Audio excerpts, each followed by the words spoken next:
सज धज के गेरुआ रंगवा में बनले कंवरिया सैया जी पातर कोरी हैया डोले हे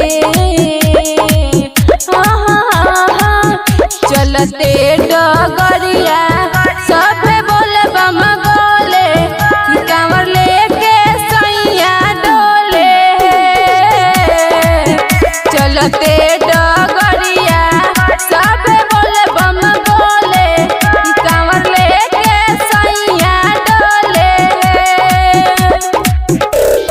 डीजे अमित तिवारी मिक्स बार चाहत रिकॉर्डिंग स्टूडियो शाहजपुर मेडुका बाजार।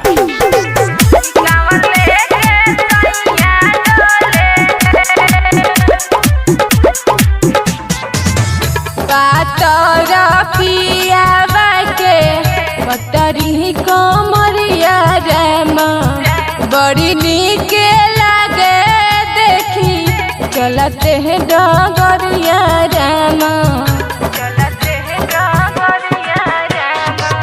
रहेले लागल उ त पूजवा में अघर तनी के हो कहेले दूर करिए भोले बाबा सब परेशानी के हो बेल के पतैया डोले चलते डगरिया सबे बोले बम बोले कांवर लेके सैया डोले चलते डगरिया सबे बोले बम बोले कांवर लेके सैया डोले। डीजे अमित तिवारी प्रेम से बोली बाबा बासुकीनाथ की।